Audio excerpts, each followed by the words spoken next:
predstavitev letošnjega razstavnega programa Galerije Murska Sobota. Regijski obisk predstavnikov Državnega sveta Republike Slovenije v občini Moravske Toplice.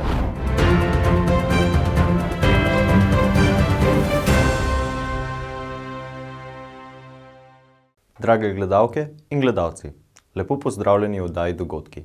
Danes smo skupaj z vami, da pogledamo dogajanje v Pomurju. Na novinarski konferenci, ki je potekala v Galeriji Murska Sobota, so predstavili letošnji razstavni program Galerije Murska Sobota. V Galeriji Murska Sobota je na novinarski konferenci potekala predstavitev letošnjega razstavnega programa. Vodstvo in kustosi so ob tej priložnosti predstavili osrednje razstave, spremljevalne dogodke ter programske poudarke, s katerimi galerija v prihajajočem letu nadaljuje svoje poslanstvo predstavljanja sodobne vizualne umetnosti. Program vključuje raznolike umetniške prakse, tako uveljavljenih kot mlajših avtorjev, ter naslavlja aktualna družbena in umetniška vprašanja. Več o tem, kako poteka odziv za oddajo programa galerije, kustos in muzejski svetnik dr. Robert Inhof. Enostavno zadeva poteka tako, da mi kot pooblaščeni muzej dobivamo vsi naenkrat poziv za oddajo programa meseca oktobra, potem ta program pripravimo, ga pošljemo na Ministrstvo za kulturo, kjer se potem ta program potrdi. In ko je potrjen, ga mi damo v javnost. Ponovadi doslej smo imeli tako, da je ta program bil objavljen na našem panoju, tudi sedaj bo z malim zamikom zaradi tega, ker pač je zunaj let in je malo težje zdaj ta pano namontirati. Ga je pa oblikoval naš Gregor Purgaj. In mogoče bi samo dodal, da smo z direktorico Irmo Brodnjak-Firbas ta program sestavljala skupaj in poskušala smo narediti čim bolj raznolik in kakovosten program, seveda z zavedanjem, da se pokrivamo tako, koliko je odeja dolga in široka. Kot je ob tem povedala direktorica Galerije Murska Sobota Irma Brodnjak-Firbas, so prvo razstavo letošnjega razstavnega leta v galeriji že odprli. Torej, prva razstava je izbor iz stalne zbirke Galerija Žula, ki je tudi sedaj na ogled do 26. februarja. Z razstavnim programom, kot je že Robert rekel, tudi zasledujemo aktualni strateški načrt in eden segmentov v tem strateškem načrtu je tudi, da pokažemo ali pa opozorimo na likovno dediščino, ki je v lasti zasebnih galeristov. Mi imamo eno skupno poslanstvo, torej promocijo likovne umetnosti in zato skrbijo tudi zasebni galeristi. Tako smo doslej že sodelovali z galerijo Novak iz Ljubljane, pa z galerijo Ekurna in tokrat torej z Petrom Žula, znanim zbirateljem, galeristom iz Maribora, lastnikom galerije Žula, in skozi ta segment razstav dobimo v galerijo na ogled številna dela, ki bi sicer veliko težje dobili. Torej številna dela avtorjev, do katerih se mogoče težje prikopati oziroma se dogovoriti za njihove razstave, tako da smo zelo hvaležni, da smo dobili tudi to možnost. Peter Žula je začel torej kot zbiratelj in se zelo premišljeno lotil tudi galeristike. Ima izvrstne avtorje, kot lahko vidite v tej aktualni razstavi. Galerist Žula je, kot je ob tem povedala Brodnjak-Firbas, v preteklosti zelo dobro poskrbel za promocijo prekmurskih avtorjev. Sandija Červeka, Marjana Gumilarja, Mirka Rajnarja, Zdenka Huzjana in Mirka Bratuše. Naslednji razstavni termini so pa marca, torej spomladi, 12. marca, bomo odprli v istem razstavnem terminu kar 2 razstavi. Prostor nam omogoča, je kar hvaležen tudi za sočasne razstave v istem razstavnem terminu. Najprej v Veliki galeriji bo na ogled razstava Boruta Popenka, gre za mariborskega avtorja, predstavnika geometrijske umetnosti. In ta razstava se bo lepo navezala tudi na en segment v naši stalni zbirki, konkretna umetnost, ta geometrijska smer, ki je tudi zastopana v naši stalni zbirki, tako da se mi zdi, da bo šlo za en zanimiv dialog, ki ga bomo povlekli na ta način za to razstavo. Ob tej razstavi Boruta Popenka bo pa v Mali galeriji na ogled razstava našega pomurskega avtorja, Prekmurca Aleksandra Vukana z naslovom Rumeni simbolizem. Tukaj pa smo se povezali z Dušanom Hedlom, tako da bomo skupaj z njim predstavili oziroma organizirali to razstavo, ob kateri bo izšel tudi katalog. V mesecu juniju bosta na ogled prav tako dve razstavi. Prva bo v Veliki galeriji na balkonu. V Mali galeriji bo razstava Boštjana Mesarca, če začnem kar s tole razstavo. Ravno zdaj razstavljamo njegove slike oziroma razstavljajo tu pri sosedih v knjižnici. Pri nas bo pa malo bolj obsežna njegova razstava. Gre za mladega umetnika, ki je zelo hitro sklenil svojo pot že pri rosnih 22 letih, tako da se je njegova ustvarjalna življenjska pot zelo, zelo hitro zaključila, zelo tragično pri igranju podvodnega hokeja. Je pa zelo prosperiral in se mi zdi prav, da opozorimo tudi na takšne umetnike, ki žal ni več med nami, ampak njihova dela so še pa kako zgovorna in živa. Na konferenci so kustosi in vodstvo galerije pojasnili, kako letošnji program dopolnjujejo z različnimi tematskimi poudarki in sodelovanji, pri čemer je poudarek na kakovostnem izboru del ter povezovanju z drugimi galerijami in zbiratelji. Izpostavili so pomen povezovanja z zasebnimi galerijami in njihovimi zbirkami, kar obogati razstavni program in omogoča širši vpogled v pomembne umetniške zapuščine. V letošnjem programu je tudi razstava One, pri čemer gre za izbor del iz Fundacije Muzeja Međimurje Čakovec, osredotočen izključno na žensko umetniško ustvarjanje. Res me veseli, ker sem to razstavo že videla na otvoritvi in prikazuje en res pomemben segment njihovi stalni zbirki. Torej, fokusirali so se samo na ženske ustvarjalke. Zelo me veseli, da bo v sklopu te razstave, ki se seli torej v septembru letošnjega leta tudi k nam na ogled dela Priske Kulčar, torej, ki tudi mi imamo zastopano v stalni zbirki, in pa Marike Danč, Lendavčanke. Skratka, tudi slovenske ustvarjalke so zastopane v njihovi stalni zbirki in se mi zdi, da se vzpostavlja en zanimiv dialog. Razstavno leto v galeriji Murska Sobota bodo sklenili z razstavo Nove perspektive, likovne umetnice iz Pomurja. Torej, mi kot pooblaščen muzej, ki opravlja to javno službo, pokrivamo tako levi breg Mure, kot tudi desni Radgonski konec, Ljutomerski konec, skratka Radence, tako da smo ta širši pomurski prostor vzeli v koncept. In ko smo začeli malo raziskovati, smo opazili, da je kar precej ustvarjalk.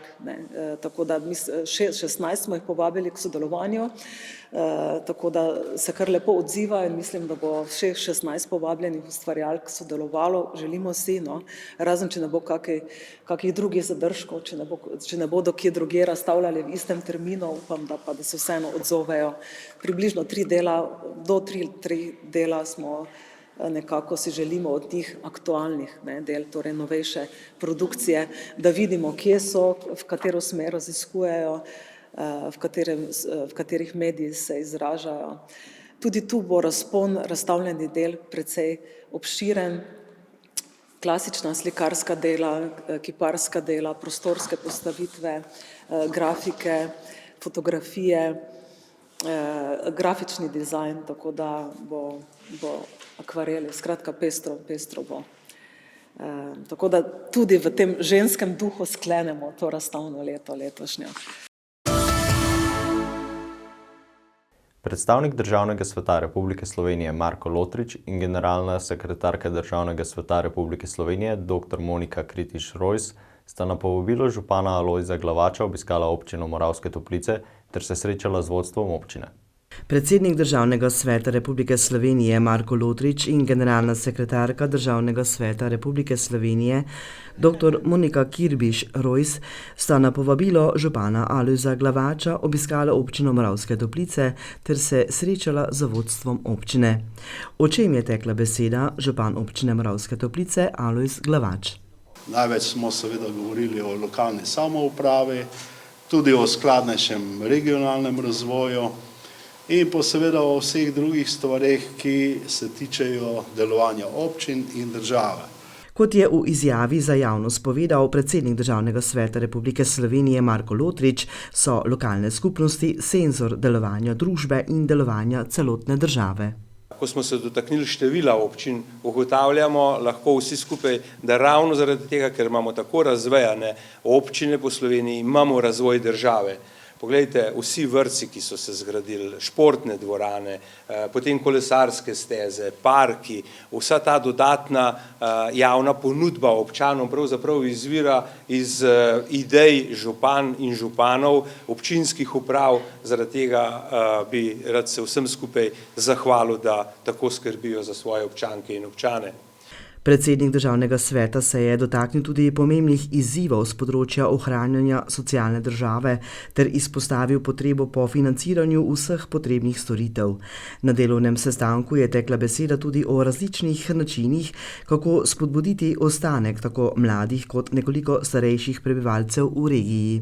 In seveda samo najemna stanovanja niso rešitev. Rešitev so tudi lastniška stanovanja in da mladim omogočimo, da jim država da poroštvo, da zgradijo svoj dom v svojem okolju, mogoče še celo tam, kjer so se rodili in na ta način je tudi ena taka pozitivna vibracija, da poskušamo ljudi zadržati doma. In ne samo, da jih poskušamo zadržati, jaz mislim, da moramo še tuje privabiti. Seveda, da ne bo narobe razumljeno v času študija in tudi potem v karieri, naj grejo ljudje po znanje, po navezave v tujino in naj se vrnejo s temi bogatimi izkušnjami k nam nazaj. Naj potem mogoče investirajo v naša okolja. Lotrič je ob tem izpostavil tudi problematiko prostorskih planov občin ter poudaril, da se ti postopki pogosto zavlečajo in trajajo predolgo, v nekaterih primerih tudi do 16 let.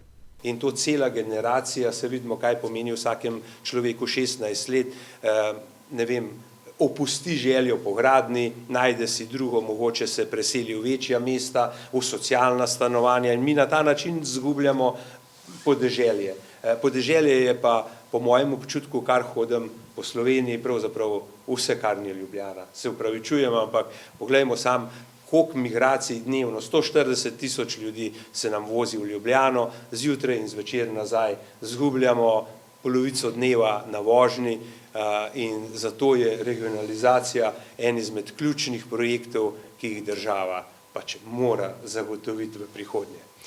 Generalna sekretarka Državnega sveta Republike Slovenije dr. Monika Kirbiš-Rojs je ob tem poudarila, da Komisija za lokalne interese v Državnem svetu spremlja dogajanje na področju regionalne politike. Kot je dodala, v času izteka mandata vlade poteka tudi postopek sprejemanja novele zakona o skladnem regionalnem razvoju. To je v bistvu eden izmed najpomembnejših zakonov na tem področju, seveda poleg zakona o financiranju občin. Žal mi je, da se sprejema to na koncu mandata, ker je to res resna zadeva in tudi župani nas opozarjajo, tudi gospod Glavač, da se ukinjajo sveti regij, se pravi tam, kjer so imeli tudi župani največ svojih predstavnikov. Po drugi strani se pa za vso spremembo zakonodaje nalagajo vse večje obveznosti občin, tako da to enostavno ni prav. Naša komisija za lokalno samoupravo in pa komisija za gospodarstvo bosta zakon obravnavali v začetku februarja in verjamem, da bodo podali tudi ustrezne pripombe na ta zakon in pa potem tudi vse potrebno, kar bo sledilo v nadaljevanju.